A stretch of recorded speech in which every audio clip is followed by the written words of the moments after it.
어디로 가야 할지에 대한 목표점을 정확히 아는 사람은 그 목표점에 도달하기 위해 시행착오를 겪지 않아도 됩니다.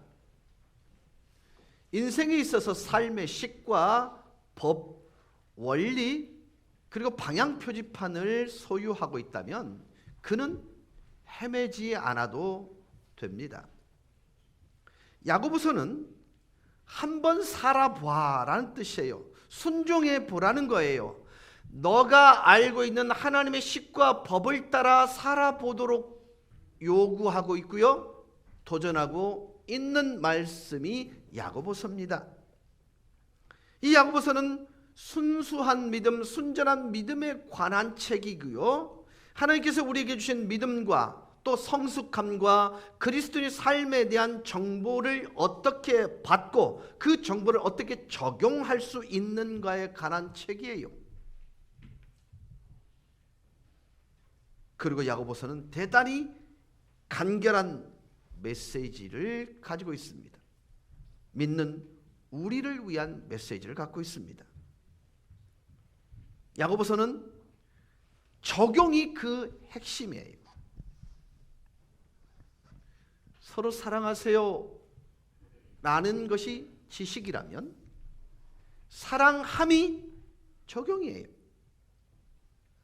그러니까 모든 초점이 how to, 그래서 어쨌단 말인데, 삶을 통해 증명하는 것, 그것이 전부라고 얘기하는 그런 하나님의 말씀이라 보시면 틀림없습니다. 축구 좋아하십니까? 저는 좋아합니다. 그런데 이 축구를 선수들 중에, 프로 중에 참 내가 이렇게 꼴물견이 뭐냐면 혼자 드리블 하는 사람 있잖아요. 그리고 뺏기는 놈. 근데 더 얄미운 게 누구냐면요, 패스를 받은 축구 선수가 패스 받은 공을 잡고 가만히 서 있을 때, 이런 사람은요, 두 번 다시 감독에 의해 중용되는 법 없습니다. 경기를 망쳐버렸기 때문이죠. 심한 관중들의 야유를 받게 될 것입니다. 근데 야고보 사도가요, 너무나 많은 그리스도인들이 이와 똑같이 하고 있다 이렇게 말합니다. 야고보는 말씀이라는 공을 받았으면 뛰고 뛰어서 더 전진하라, 이게 사실 메시지의 핵심이거든요. 근데 공은 받았는데 가만히 있는 그리스도인들이 너무 많더라. 21절에 야고보는 이렇게 말씀합니다. 그러므로 모든 더러운 것과 넘치는 악을 내버리고. 이건 우리가 살아가는 삶의 현장이 이렇다는 거예요. 어렵지 않게 이런 삶의 모습들을 볼 수 있다는 거예요. 그런데 이런 세대 속에 살아가는 그리스도인들을 향해 야고보가 뭐라고 얘기하면 온전함으로 받으라 이렇게 말합니다. 무엇을 온전함으로 받으라 할까요? 이 받으라는 의미는 뭡니까? 너희 영혼을 구원할 바 마음에 심겨진 말씀을 온전한 마음으로 받으라, 이 말씀이에요.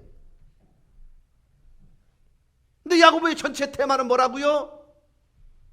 그래서 어쨌단 말인데, 살지 않으면, 순종하지 않으면, 적용하지 않으면 의미 없다 이 말이에요. 여러분, 성경에서 가장 무서운 경고 중에 하나가 뭐냐면 너희는 가능한 한 가르치는 자가 되지 말라고 얘기합니다. 왜요? 거긴 책임이 따르기 때문입니다. 그리고 이렇게 말합니다. 너희 앞선 자들은 주장하는 자가 되지 말고 양무리의 모범이 되라는 거예요. 하나님의 말씀이 주어졌다면 그것을 가장 적극적으로 적용시키고 말씀대로 살아가는 것이 리더라는 거예요.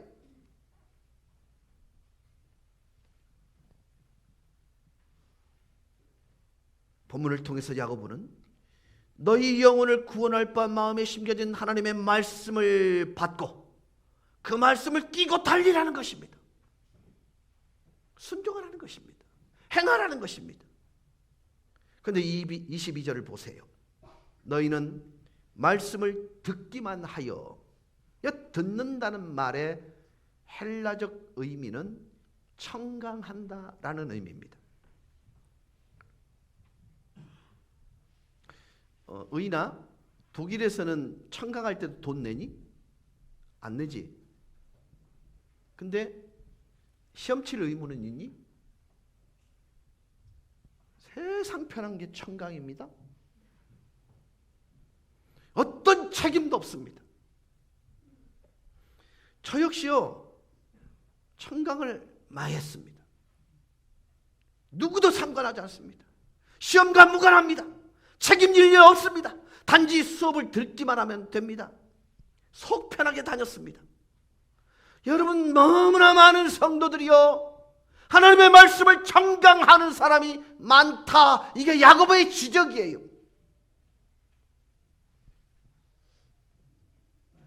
단지 듣기만 합니다. 청강하기만 합니다. 그 중심 가치가 무엇인지, 정신이 뭔지를 몰라요. 그래서 인위적으로 제도로 묶어버리고 제한을 하려고 합니다.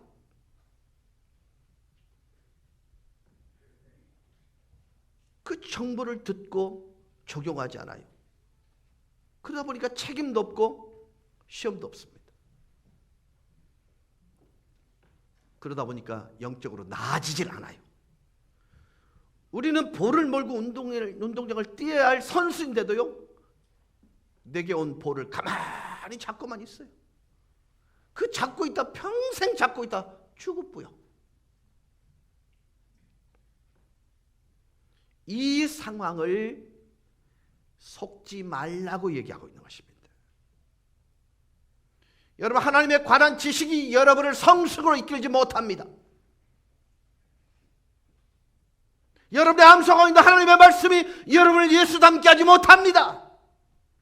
행할 때, 순종할 때. 근데 우리는 착각을 합니다. 속지 말라는 것입니다. 스스로에게 속지 말라는 것입니다. 내가 옳은 말을 했다고 내가 옳은 사람이 되어 있느냐가 아니에요. 성경은 항상 너가 옳은 사람이 되어 옳은 말을 보여라. 이게 교훈이에요.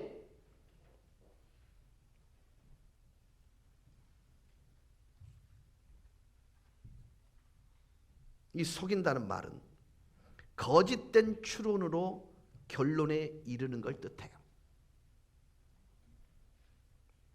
여러분, 성경 공부가 여러분의 영적 성숙을 이뤄낼 거라고 생각하면 야고보의 답은 아니야 라고 얘기합니다. 야고보는 한 소리를 내는 거예요. 좋은 말씀인데, 그렇다면 더 중요한 건 뭐냐? 일단 해보라는 것입니다. 일단 그것을 살아보라는 것입니다. 순종해보라는 것입니다. 그래요, 적용이 중요합니다. 적용이 곧 성숙이요 깊이입니다. 예수님은 이것을 마태복음 7장 24절에서 단단히 주입시킵니다. 보시겠습니다. 그러므로 누구든지 나의 이 말을 듣고 행하는 자는 그 집을 반석 위에 지은 지혜로운 사람 같으리니. 네, 인생의 집을 짓다 보면 거친 비바람이 일어나서 창수가 납니다. 그런데 거친 태풍이나 지진이 일어나도 견고하게 서 있는 집이 있다라는 것입니다. 그 이유가 뭐냐? 내 말을 듣고 행했기 때문이라고 단언하여 우리에게 주입시키고 있는 것입니다.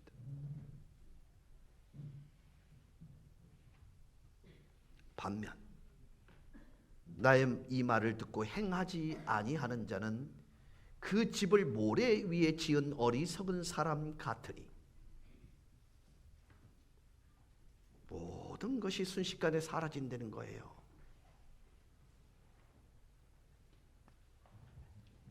듣는 것, 행하는 것을 끝없이 비교하면서 야고보서는 완성돼 나갑니다.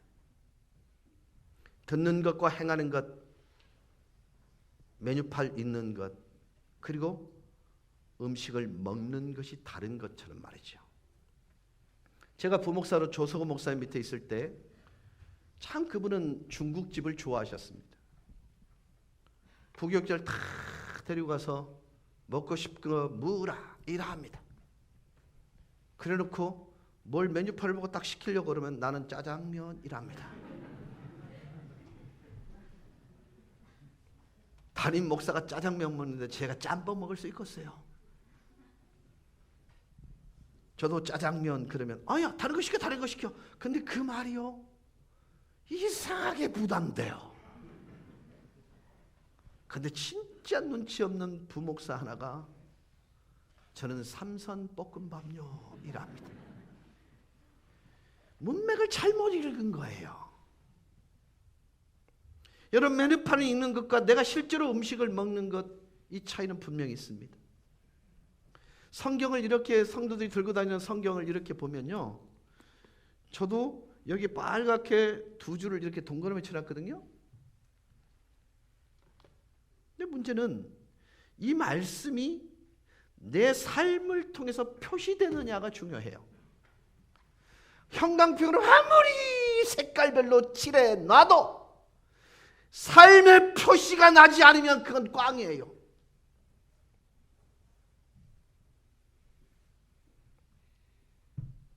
그러면서 야고보는 거울을 통해 비유를 우리에게 이렇게 말합니다.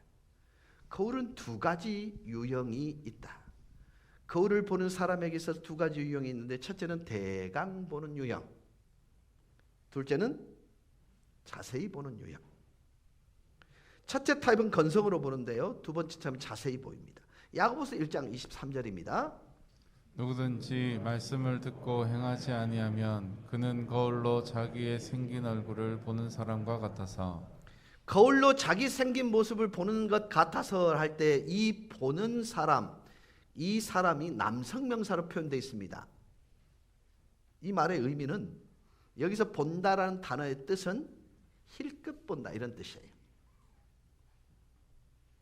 그러니까 누구든지 말씀을 듣고 행하지 않은 사람은 마치 거울을 힐끗 쳐다보는 사람과 같다 이 말이거든요.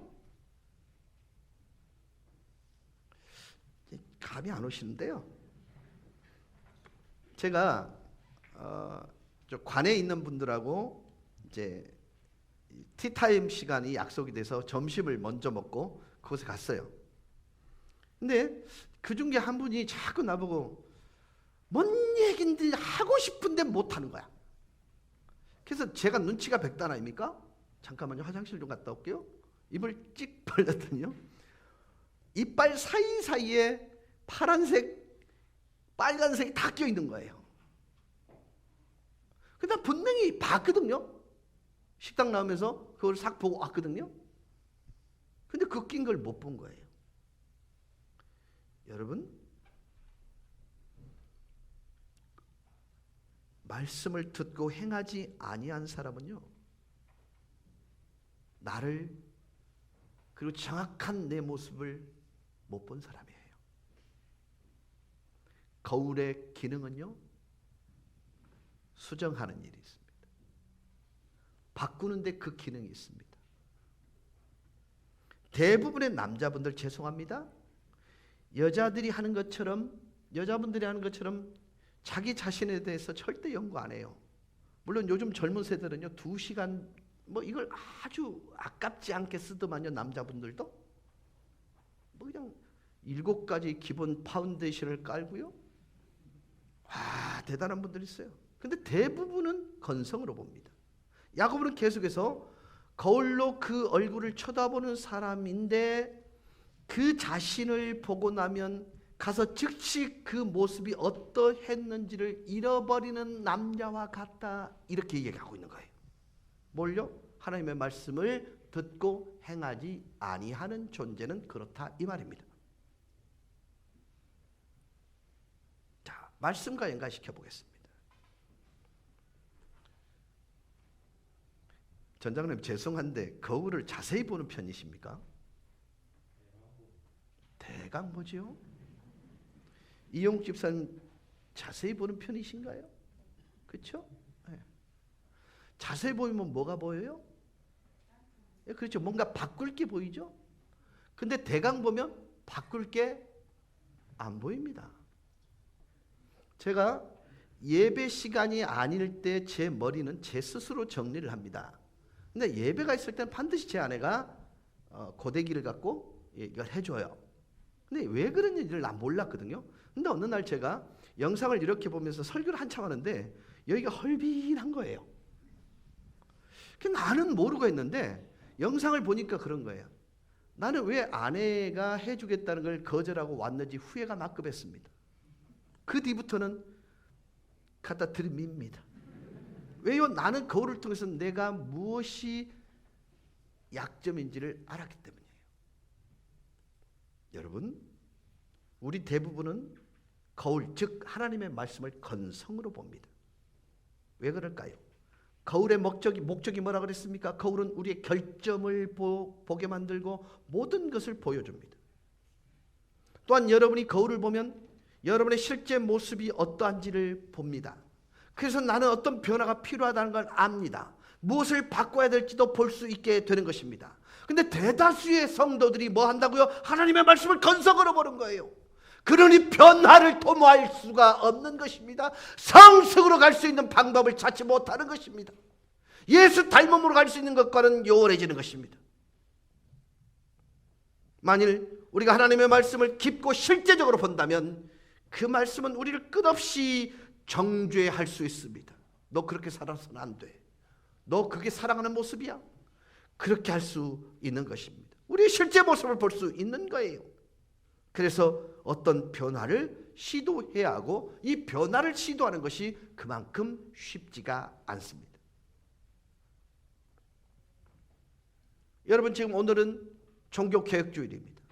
종교개혁이 뭡니까? 말씀으로 돌아가자는 것입니다. 초대교회로 돌아가자는 것입니다.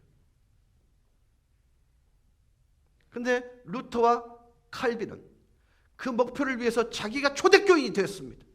말씀대로 사는 일을 감당했습니다. 목숨을 담보로 했습니다.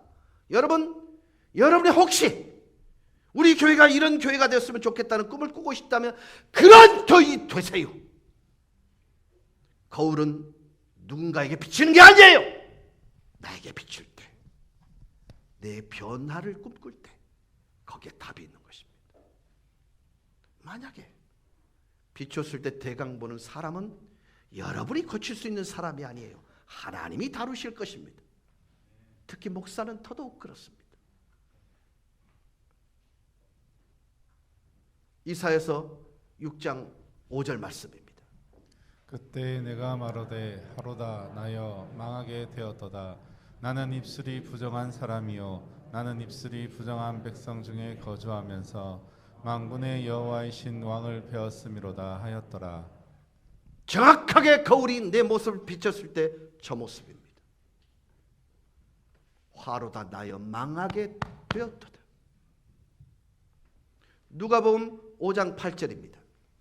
시몬 베드로가 이를 보고 예수의 무릎 아래 엎드려 이르되 주여 나를 떠나소서 나는 죄인이로소이다 하니. 베드로는 자신에게 거울을 비춰보는 순간을 가진 거예요. 그 결론이 뭐냐면 죄인입니다. 날 떠나세요. 이게 결론입니다.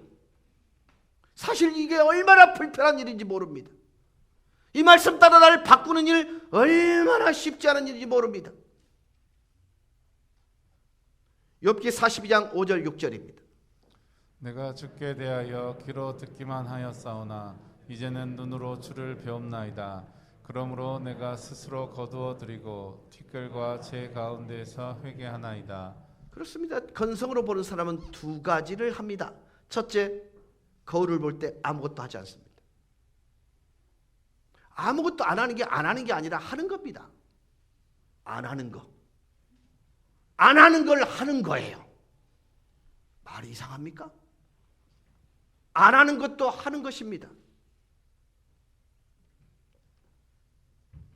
아무것도 안 하는 대신에 뭐 한 줄 아십니까? 거울 잡고 들고 나가서 다른 사람을 자꾸 비춥니다. 이 설교는 우리 집사람이 들어야 되는데, 이 설교는 내 남편이 들어야 되고, 이 설교는 우리 아들이 들어야 되는데, 또 일합니다. 설교하는 지인은 일합니다. 나는 너보다 낫다. 나는 그 사람보다 더 도덕적이다. 성경은 단호합니다. 판단하지 마라. 야고보는 건성으로 보는 사람이 되지 말라고 합니다. 자세히 보는 사람이 되라는 것입니다. 하나님의 말씀인 이 거울 앞에서 찬찬히 살피라는 것입니다. 우리 자신을 바라보고 계속적으로 하나님이 지적하고 원하시고 바라는 것들을 성령의 능력으로 변화시킬 수 있는 것, 그러기 위해서 거울을 제대로 보라는 것입니다. 여러분, 누군가 바뀔 게 눈에 보이면요, 그거는 그 사람이 바뀌기 이전에 네가 바꾸라는 하나님의 사인인 것을 기억하십시오. 그게 거울을 바로 보는 것입니다. 야고보서 1장 25절입니다. 자유롭게 하는 온전한 율법을 들여다보고 있는 자는, 야고보는요, 이 사람이 듣고 잊어버린 자가 아니요 실행하는 자니 이 사람이 그 행하는 일에 복을 받으리라. 그렇습니다. 자유롭게 하는 율법을 들여다보고 순종하는 이 사람은 그 사람의 행한 일로 인해 자유함을 얻게 될 것이다. 이렇게 말합니다. 지속적으로 끊임없이 말씀의 거울, 하나님의 말씀을 보고 우리가 그렇게 할 때 우리는 온전한 율법인 온전한 이 거울은 우리에게 자유를 가져다 준다, 이 말입니다. 하나님께서는요, 성도인 저와 여러분의 삶에 수많은 조건, 요구 조건들을 쌓아 놓으셨습니다. 우리가 한번 우리의 삶을 그분께 드리면 어떤 일이 일어났는, 성령께서 우리의 삶에 들어오셔서 일하시고 우리에게 하나님께서 요구하시는 일들을 할 마음을 주시고 그 순종 때문에 우리는 자유하게 되는 거예요. 성경은 이렇게 말합니다. 진리를 알지니 진리가 너희를 자유케 하리라. 내가 하나님이 나에게 원하는 것을 알면 나는 가장 행복한 사람이 될 것이고 주변에서 가장 기쁜 사람이 될 수밖에 없습니다. 어떤 천재에서는요, 내가 그 말씀, 그 율법을 온전히 순종했을 때,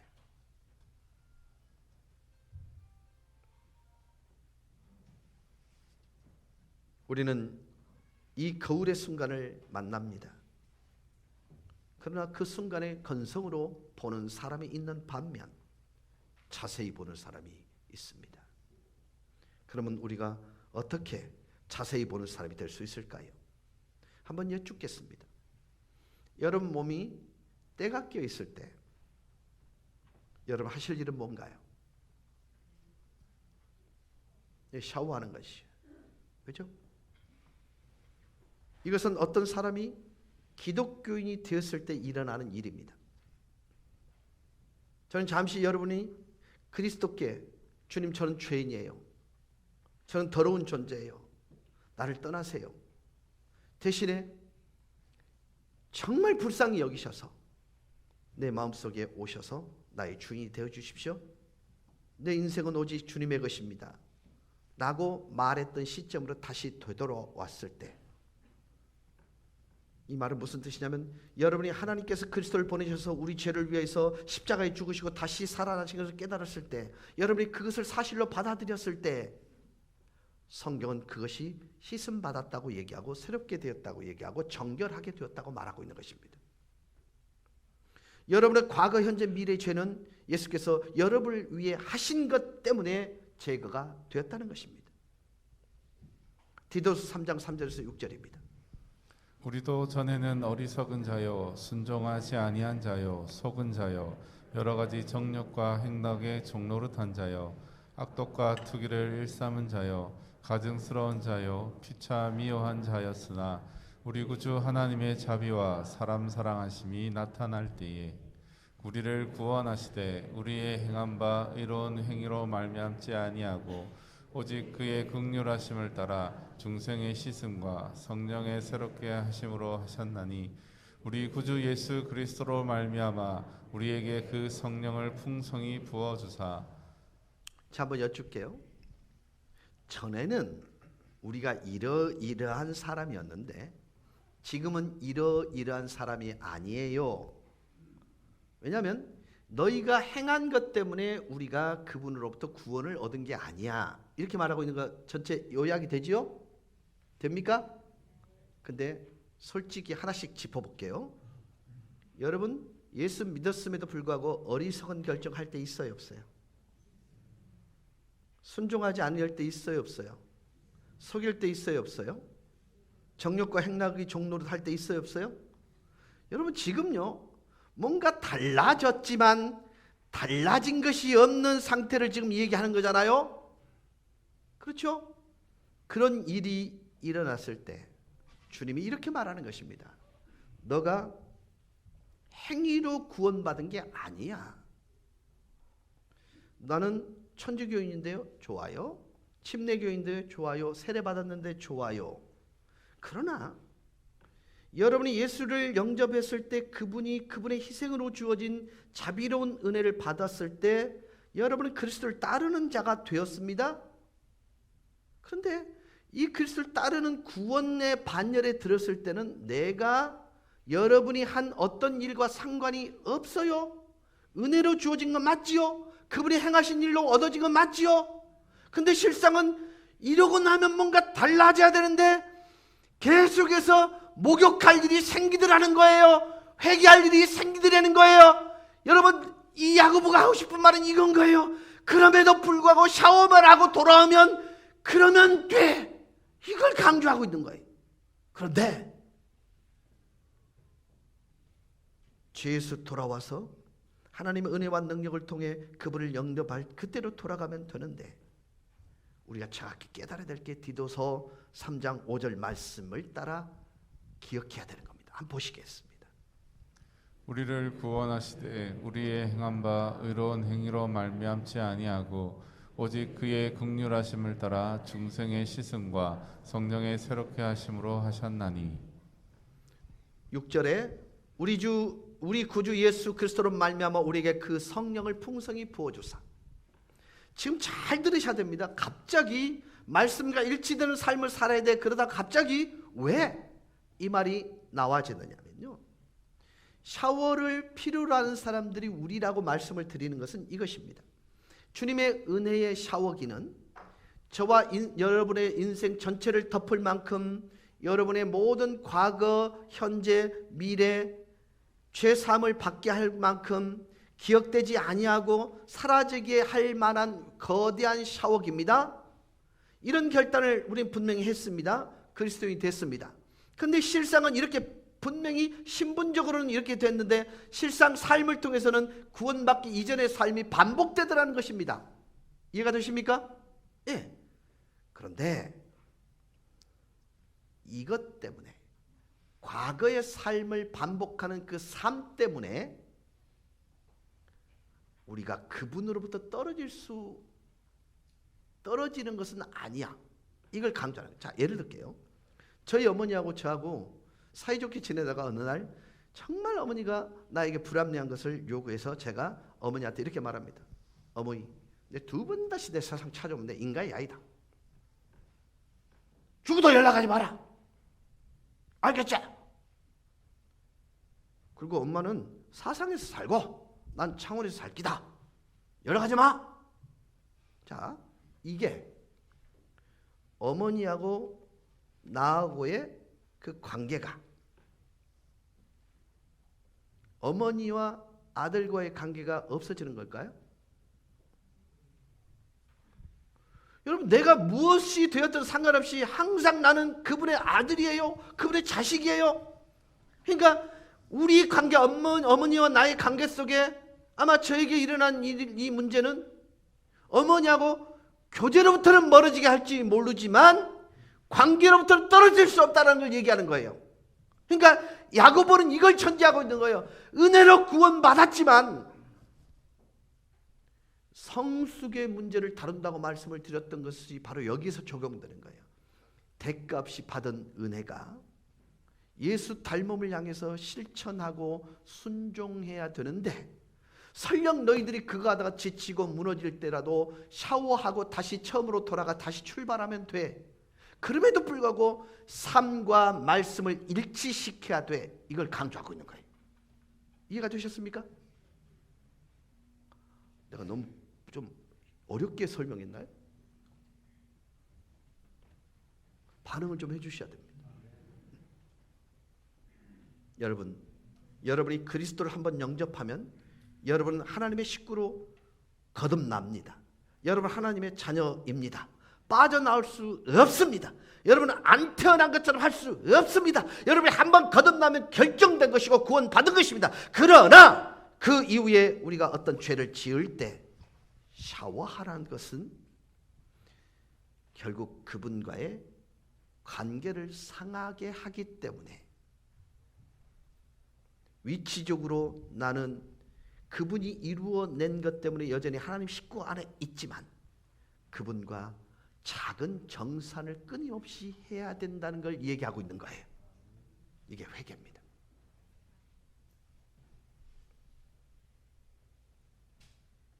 여러분, 예수께서 원수를 사랑하라 말씀하셨지요. 이 사랑하라는 이 말씀은 여러분의 원수들이 여러분을 이기게 하라는 그런 의미는 아닙니다. 그를 위하여 기도한다는 의미요, 그들이 잘 되기를 바란다는 의미입니다. 여러분, 이게 의지로는 안 돼요. 그런데 야고보는 이렇게 말합니다. 네가 믿는 바와 행하는 바를 일치시켜야 된다. 너가 성경이 하나님의 말씀이라고 믿는다면 원수를 사랑해야 되는데 그를 위해 기도해야 돼. 그리고 그가 잘 되기를 바라야 돼. 이렇게 말하고 있는 것입니다. 혹시 여러분 나이키를 아십니까? 저는 이 나이키를 살 돈이 없어가지고 흰색 고무신을 신고 거기다 나이키를 그리고 다녔습니다. 그걸 보던 친구들이 늘 나보고 그랬습니다. 사이키 간다, 사이키 간다.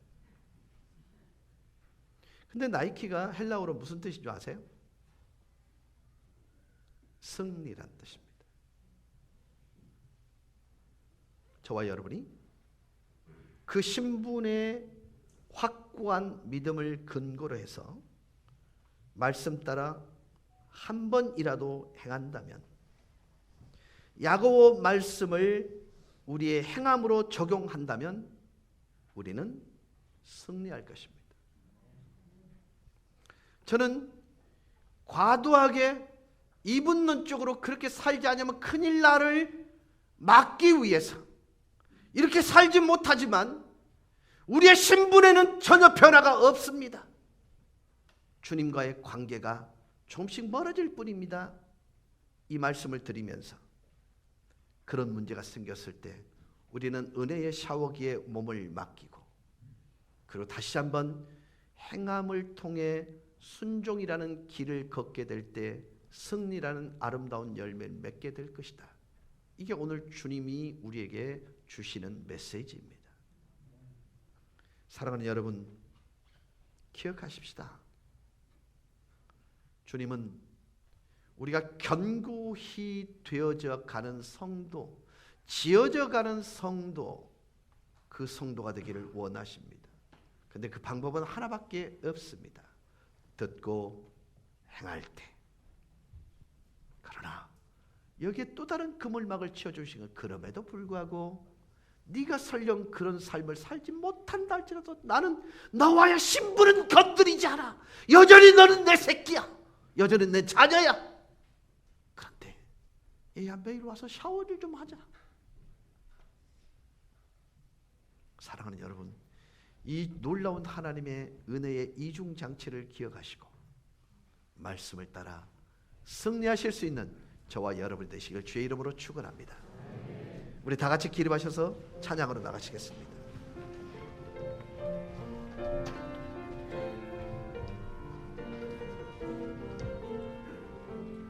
세상 흔들리고